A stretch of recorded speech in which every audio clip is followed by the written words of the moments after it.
সে বিড় করে কি যেন তেলাওয়াত করলো। তেলাওয়াত করে এই কুয়ার মধ্যে একটু থুতু নিক্ষেপ করলো। বাজান আমার থুতু নিক্ষেপ করার সঙ্গে সঙ্গে কুয়ার পানি ছিল নিচে সঙ্গে সঙ্গে উপরে চলে আসছে। আল্লাহু আকবার বলেন।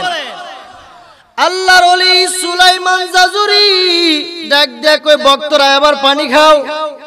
সবাই পরিপূর্ণ তৃপ্তি সহকারে পানি খাইলো। পানি খাওয়া শেষ হয়ে গেল। এবার সবাই যখন চলে যাবে, সুলাইমান জাজুরি কই এই ছোট বাচ্চাটা ভালো করে তার উপরে নামাজও ফরজ হয় নাই, সে বিড় করে কি তেলাওয়াত করলো আর থুতু নিক্ষেপ করলো, পানির সঙ্গে সঙ্গে উপরে চলে আসলো। সে মরুভূমির রাস্তা, আশেপাশে কোনো টিউবওয়েল নাই, অনেক দূর দূর বিশাল নিচে কুয়া ছিল, কূপ যেটাকে বলা হয়।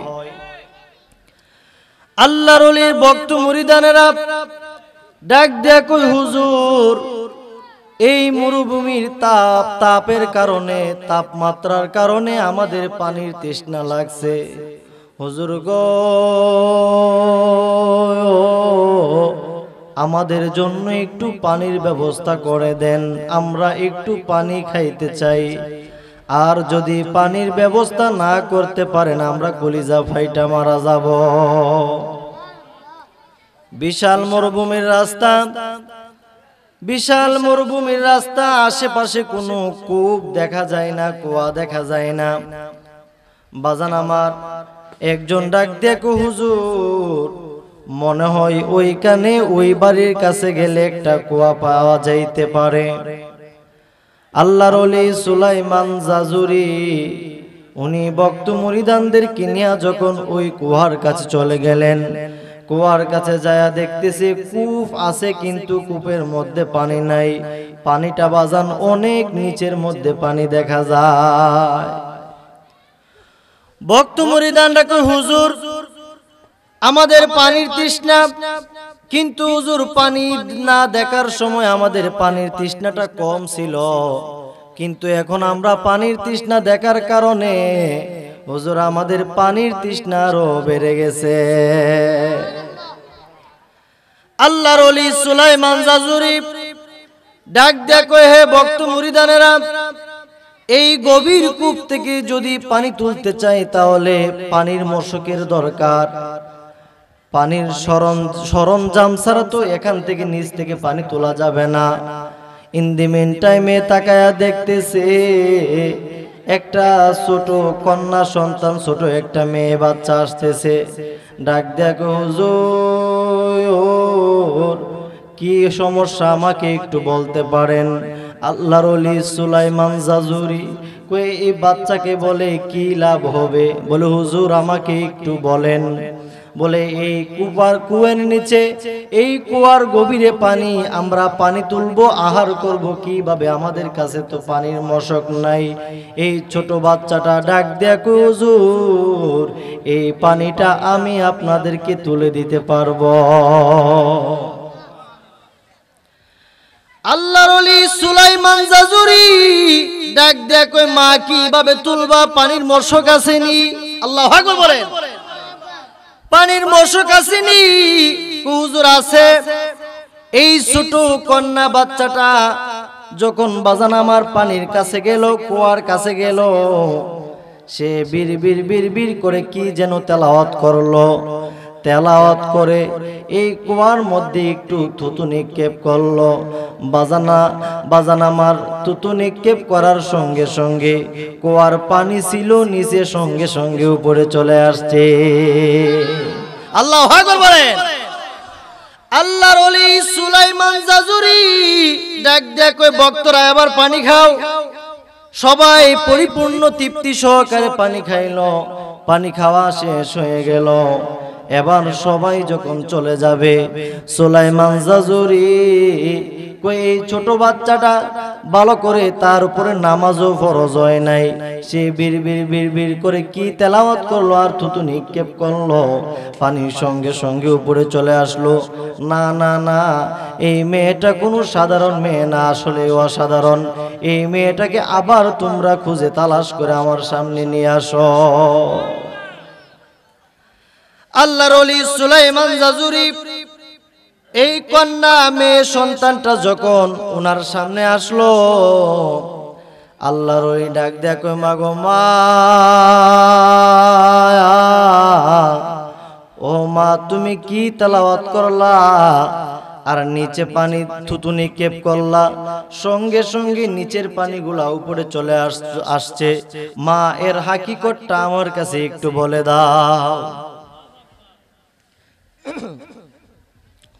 এই ছোট বাচ্চা ডাক দেখো, হুজুর আমার বয়স কম, আমার উপরে এখনো নামাজ আমার আল্লাহ ফরজ করে নাই। হুজুর গো আমার তেমন কোনো আমলও নাই, কিন্তু হুজুর আমি যখন ছোট ছিলাম আমার মা আমাকে শিক্ষা দিছে, মা জীবনে যত বড় হও কোনোদিন মিথ্যা কথা বলবা না, কোনো মানুষের মনে কষ্ট দিবা না, আর যত জীবন বাঁচবা আখিরি জমানার পয়গাম্বর দু জাহানের বাদশা আমার দয়াল নবীজির উপরে বেশি বেশি দুরূদ শরীফ পড়বা। বাচ্চা ডাক দেখো, হুজুর আমি বেশি বেশি দুরূদ শরীফ পড়ি, মিথ্যা কথা বলি না, কারো মনে কষ্ট দেই না। আমি বেশি বেশি দয়াল নবীজির শানে দুরূদ শরীফ পড়ার কারণে আমি আল্লাহর কাছে যা চাই আমার আল্লাহ আমাকে তাহা দিয়া দে। আল্লাহুম্মা সাল্লি আলা সাইয়্যিদিনা মুহাম্মদ, বলেন আল্লাহুম্মা সাল্লি আলা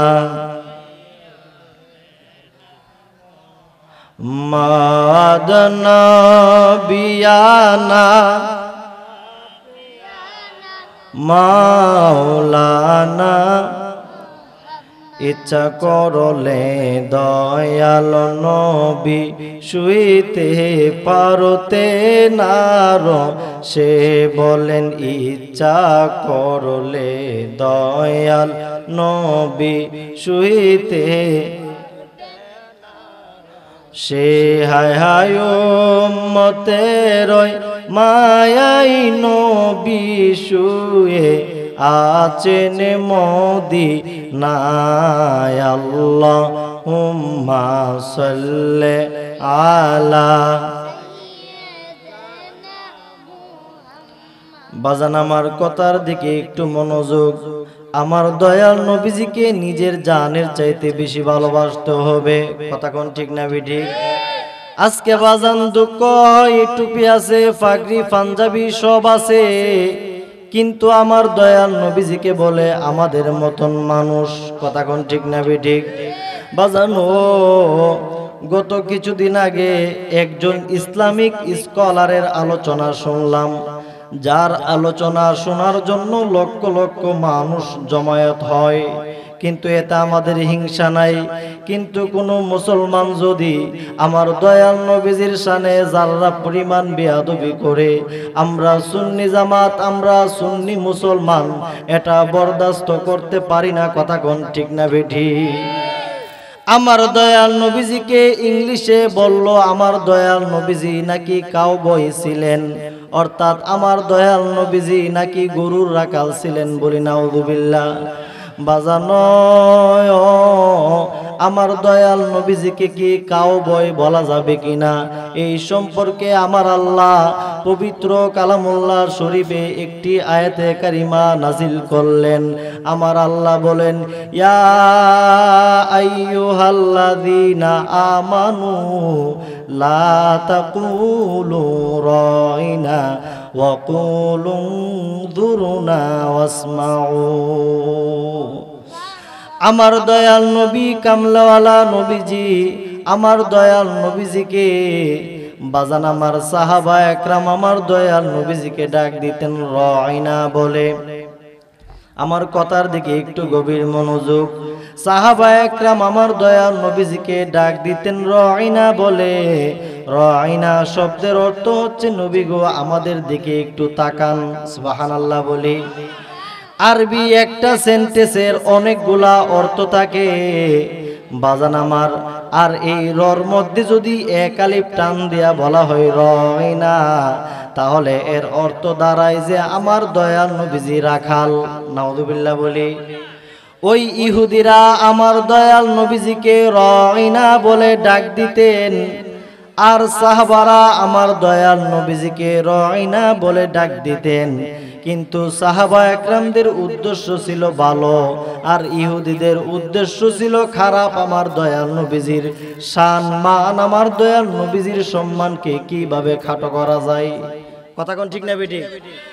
সঙ্গে সঙ্গে আমার আল্লাহ আয়াত নাজিল করলেন। আমার আল্লাহ ডাক দিয়া কই নবী গো, বন্ধু আমার হাবিবুল্লাহ গো, আপনি তাদেরকে জানায়া দেন ইয়া আইয়ুহাল্লাযীনা আমানু লা তাকুলু রাইনা। হে সাহাবারা, হে ঈমানদারেরা, তোমরা আজ থেকে নবীজিকে রাইনা বলে ডেকো না। কি বলে ডাকবো নবী গো? আমার আল্লাহ জানায়া দিলেন ওয়াকুলু যুরনা ওয়াসমাউ। আমার আল্লাহ কই বন্ধু আপনি তাদেরকে জানায়া দেন তারা যেন আপনাকে আজ থেকে ডাক দিয়ে উনজুরনা। উনজুরনা নবী গো আমাদের। কিতাবের নাম হচ্ছে আল খাসাইসুল কুবরা। এই কিতাবটা লেখছেন জালালউদ্দিন রুমি। এই কিতাবটা লেখছেন জালালউদ্দিন সুয়ুতি, যিনি ছিলেন 2 লক্ষ হাদিসের হাফেজ। সুবহানাল্লাহ বলেন। 2 লক্ষ হাদিসের হাফেজ। 2 লক্ষ হাদিস মুখস্থ করা এটা কি সাধারণ বিষয় বাজান? আল খাসাইসুল কুবরা প্রথম খণ্ড। জালালউদ্দিন সুয়ুতি উনি ওনার এই কিতাবের মধ্যে নবীজির এই মুজিজাটা উল্লেখ করছেন। বাজান আমার দয়াল নবীজিকে আমাদের মতন বললে ঈমান থাকবে না। আল খাসাইসুল কুবরা প্রথম নম্বর খণ্ড। আমার দয়াল নবীজি একদিন হুজরাতে ঘুমাইলেন। আমার দয়াল নবীজির সঙ্গে উম্মে আইমান আমার দয়াল নবীজির সঙ্গে ঘুমাইলেন। হঠাৎ করে আমার দয়াল নবীজি মাটির একটা পাত্রের মধ্যে প্রস্রাব করলেন। গভীর রাতে যখন উম্মে আইমানের ঘুম ভেঙে গেল, উম্মে আইমান দেখতেছে তার পানির তৃষ্ণা লাগলো। সে ডানে বামে তাকায় দেখে কোনো পানি দেখা যায় না, কিন্তু দেখতেছে মাটির একটা মশকের মধ্যে, মাটির একটা পাত্রের মধ্যে কিছু পানি দেখা যায়। উম্মে আইমান কি করলো? এই পাত্রের মধ্যে পানি, মাটির পাত্রের মধ্যে পানি দেখা যায়। উম্মে আইমান এই পানিগুলা ওনার নাকের কাছে নিল। নাকের কাছে নেওয়ার সময় দেখতেছে এই পানি থেকে মেশকে আম্বরের গান বাহির হচ্ছে। উম্মে আইমান আর লোভ সামলায়া রাখতে পারলো না। উম্মে আইমান টান দিয়ে আমার দয়াল নবীজির প্রস্রাব মুবারক খায়া ফেলাইছে। আমার দয়াল নবী কামলওয়ালা নবীজি সকালবেলা যখন ঘুম থেকে জাগ্রত হলেন, আমার দয়াল নবীজি ডাক দিয়া কই উম্মে আইমান, আমি দয়াল নবীজি যে প্রস্রাব করছিলাম প্রস্রাব গুলা কি করছো? উম্মে আইমান ডাক দিয়া কই নবী গো, ইয়া রাসূলুল্লাহ, নবী গো আপনি দয়াল নবীজির প্রস্রাব মুবারক থেকে এমন মেশকে আম্বরের গান বাইর হচ্ছে। ইয়া রাসূলুল্লাহ, নবী গো আপনি দয়াল নবীজির প্রস্রাব মুবারক আমি উম্মে আইমান খায়া ফেলাইছি। আমার দয়াল নবীজি বলেন ইন্নাকা লান তাশতাকি বাতনাকি বাদা ইয়াউমিকি হাযা আবাদা। আমার দয়াল নবীজি ডাক দিয়া কই উম্মে আইমান, যার ভিতরে আমি দয়াল নবীজির প্রস্রাব মুবারক ঢুকছে, তোমার পেটে আর কোনোদিন কোনো ব্যথা হবে না, তোমার পেট কোনোদিন খারাপ হবে না, কোনোদিন তুমি অসুস্থ হবে না। এখন নবীজি যদি আমাদের মতন হইতেন, মানুষের প্রস্রাব খাওয়া কি হালাল না হারাম? একটু কথা বলেন, হালাল না হারাম? মানুষের প্রস্রাব খাওয়া হারাম, আর আমার দয়াল নবীজির প্রস্রাব মোবারক উম্মে আইমান খাইছে। আমার নবীজি বলেন, ইন্নাকা লান তাশতাকি বাতনাকি বাদা ইয়াউমিকা হাযা আবাদা। হে উম্মে আইমান, যার ভিতরে আমি দয়াল নবীজির প্রস্রাব মোবারক ঢুকছে, তার পেটে আর কোনোদিন অসুখ হবে না, তার কোনো দুঃখ দুর্দশা থাকবে না। জুড়ে বলি সুবহানাল্লাহ। এই আল খাসাইসুল কুবরার আরেকটা হাদিস, এই হাদিসটা মা আয়েশা সিদ্দিকা রাদিয়াল্লাহু তাআলা আনহা এই হাদিসটা উনি বর্ণনা করেছেন। মা আয়েশা সিদ্দিকা রাদিয়াল্লাহু তাআলা আনহা বলেন, আমি যখন আমার দয়াল নবীজি যখন পায়খানা মোবারক করার জন্য যখন বাথরুমের ভিতরে প্রবেশ করত, আমি আয়েশা দয়াল নবীজি পায়খানা মোবারক করে আসার পর যখন আমি আয়েশা যাইতাম বাথরুমে যায়, আমি কোনোদিন নবীজির মল দেখি নাই, কোনোদিন আমি নবীজির পায়খানা মোবারক দেখি নাই। আমি দেখতাম মেশকে আম্বরের গ্রান যেন বাহির হইতো। মা আয়েশা সিদ্দিকা ডাক দিয়া কো, নবী গো, ইয়া রাসূলুল্লাহ, নবী, ইয়া হাবিবাল্লাহ, আমি এতদিন হচ্ছে আপনার সংসার করতেছি, ইয়া রাসূলুল্লাহ, কোনদিন আপনার পায়খানা মুবারক দেখি নাই। আমার দয়াল নবীজি কোন, ইয়া আয়েশা তু আমা আলিমতি আন্না যে সাদানা নাবাতাত আলা আরওয়াহি আহলিল জান্নাহ ওয়া মা খরাজা মিনহা মিন শাইইন তালাতুল আরদ। আমার দয়াল নবীজি কয়, আয়েশা গো, তুমি কি জানো না যে আমি দয়াল নবীজির দেহ মোবারক জান্নাতি লোকদের আত্মার উপর কম বিকাশ পাই। অর্থাৎ আমি দয়াল নবীজির দেহ মোবারক থেকে যা কিছু বাহির হয়, দুনিয়ার জমিন হা কইরা থাকে তা বক্ষণ করার জন্য।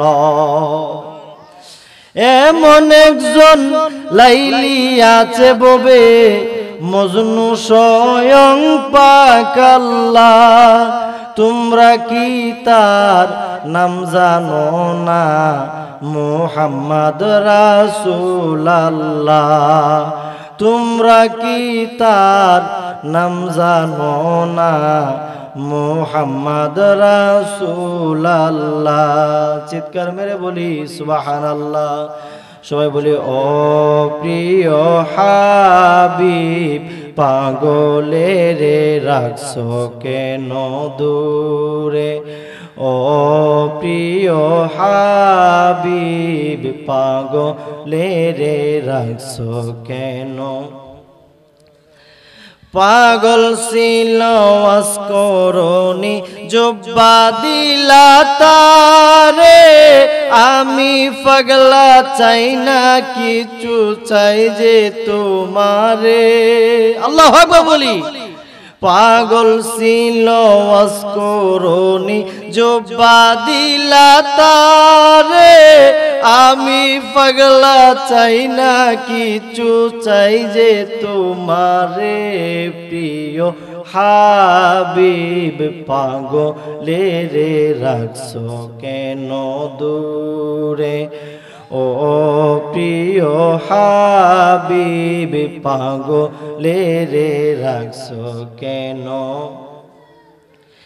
চাই না আমি রাজার রাজ্য, চাই না সিংহাসন, আমি পাগলা চাই যে শুধু তোমারই দর্শন। চাই না আমি রাজার রাজ্য, চাই না সিংহাসন,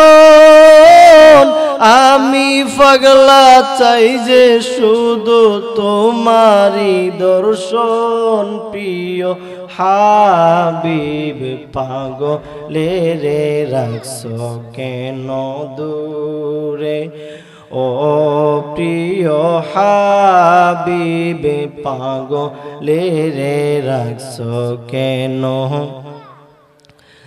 পাগল ছিল আবু বকর তোমারি প্রেমে তাই তো তুমি নিয়ে গেলে তোমারি কাছে পাগল ছিল হাবশি বেলাল তোমারি প্রেমে তাই তো তুমি নিয়ে গেলে তোমারি কাছে প্রিয় হাবিব পাগলে রে রাখছো কেন দূরে ও প্রিয় হাবিব পাগলে রে রাখছো কেন বাজান আমার কথার দিকে একটু মনোযোগ এই জন্য আমার দয়াল নবীজির শান আমার দয়াল নবীজির মান আমার দয়াল নবীজির ইজ্জত আমার আল্লাহ বুলন্দ করে দিয়েছেন আল্লাহ বলেন ওরফানা লাকা যিকরক বন্ধু আমার হাবিবুল্লাহ গো আপনার সম্মান আপনার ইজ্জত আপনার জিকির আমি আল্লাহ বুলন্দ করে দিয়েছি কিয়ামত পর্যন্ত কেউ কমাতে পারবে না সুবহানাল্লাহ বলি বাজান এটাও আল খাসায়াসুল কুবরার মধ্যে এই হাদিসটাও আছে এই হাদিসটা আল খাসায়াসুল কুবরা দ্বিতীয় নম্বর খণ্ড হাদিস নং 3224 নং হাদিস নামাজের মধ্যে কাউরে সালাম দিলে নামাজ থাকবো নি আমার কথার একটু জবাব দেন নামাজের মধ্যে কাউকে সালাম দিলে কি নামাজ থাকবো চেয়ারম্যানকে সালাম দিলে মেম্বারকে এমপি মন্ত্রী কাউরে কাউকে সালাম দিলে নামাজ সাথে সাথে ভেঙে যাবে ঠিক না বেঠিক আমার দয়াল নবী পাক সাল্লাল্লাহু আলাইহি ওয়াসাল্লাম নবীজি একদিন হযরতে নবীজির একজন সাহাবা আনসারী রাদিয়াল্লাহু তাআলা আনহু উনি একদিন নামাজ পড়তেছেন নবীজি উনাকে নামাজের মধ্যে যায় ডাক দিবেন উনি চিন্তা করলেন আরে নামাজ তো ফরজ কিন্তু নবীজি যে ডাক দিলেন এখন কি আমি ডাকের জবাব দেব নাকি নামাজ বাদ দিয়ে দেব আল্লাহু আকবার বলবেন না তে আনসারী রাদিয়াল্লাহু তাআলা আনহু উনি মনে মনে চিন্তা করলেন নামাজটা শেষ করে নবীজির ডাকে সাড়া দেই কথাটা ভালো করে বুঝছেন আমি যতগুলা কথা বলতেছি কুরআন হাদিসের ভিত্তিতে কুরআন হাদিস মোতাবেক কথা বলতেছি আনসারী রাদিয়াল্লাহু তাআলা আনহু উনি চিন্তা করলেন এখন কি আমি নামাজ পড়বো নাকি নবীজির ডাকে সাড়া দেব উনি আগে নামাজটা আগে শেষ করি তারপরে আমি নবীজির ডাকে সাড়া দিই সবাই একটা তাকবীর দেন নারে তাকবীর নারে রিসালাত জামালউদ্দিন শাহরি সাহেবের আগমন এই মাহফিলের পক্ষ থেকে